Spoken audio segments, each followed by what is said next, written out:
So I'm at the 2023 LA Auto Show standing next to the brand new Lucid Gravity. So let me show you around, see what this thing is all about. All right, so I'm at the very noisy and very popular Lucid Gravity display. Let me see what I can get here. Starting off with the front end, you can see the signature Lucid headlights with the light bar going across, and there is a light bar going down here as well. Pardon that bright light, but it's just like the Lucid Air in that it is aerodynamic and aggressive, but still subtle at the same time, with a lot of very cool technology, lighting features that give it a really nice touch. Coming around to the side, you've got these 22-inch wheels, pretty aggressive and surprising on how much open space there is, considering these EV cars, they like to cover up the wheel gaps, or essentially wheel gaps meaning these areas here, to make it more aerodynamically efficient. And there are some pretty big brake calipers in there. I'm not sure how many pistons or the diameter of the rotor. Looks like about a 16-inch rotor in there.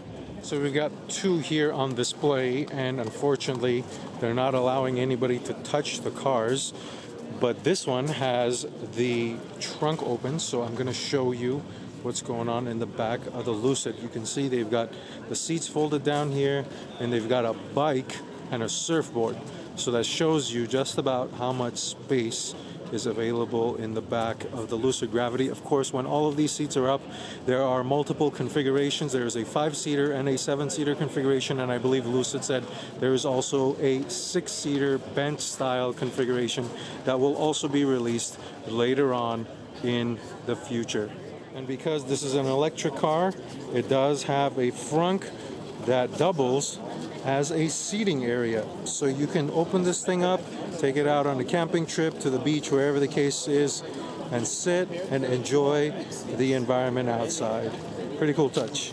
All right, so this is as close as I can get to the inside.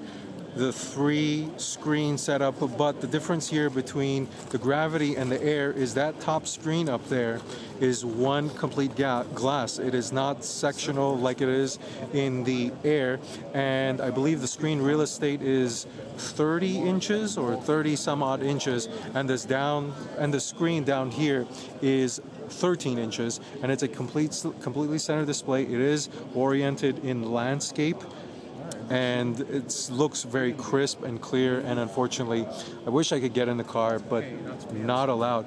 Otherwise, let's zoom out a little bit. This is what the seat looks like. Nice looking seat, looks like a leather material, really soft. And otherwise, much like the Air, it is a very minimalist interior. You can see here, I'm not sure exactly what's underneath there, but the infotainment screen buttons there, very minimalistic, blended into the dash, and the wood inlays. It's a nice luxurious touch as well. All right, so that was a quick, very restrictive tour of the new Lucid Gravity. It is a pretty cool looking thing, I must admit. It's not the best looking, it's also not the worst looking, but then again, it is brand new and it's probably going to take some time to wear on. And we'll see what it looks like, or what I think of it, in maybe a couple months from now. So some of the details that were released: the highest horsepower number from what the PR team tells me is 800 or plus. I don't know if they're going to do a Sapphire version. They did not mention about what would be the base trim level horsepower. Of course, that 800 will be with the dual motor. If there is a rear wheel drive, my assumption is that that will have a lesser horsepower number, just like the Lucid Air. Nothing else was really confirmed other than the price. They said it will have an $80,000 starting price. I don't know if they said at 80 or just a little under 80, which makes it even more unclear. Basically, there isn't a lot of information available. This was basically just an unveiling of the design and to see what people think about it, but it will make it into production in 2024, most likely as a 2025 model year. So that's pretty much it on the Lucid Gravity. Let me know what you think in the comments below. If you have any questions, please leave me a comment down below or send me a message on Instagram at Drive Steady. Otherwise, thank you for watching this video. Until next time, drive steady.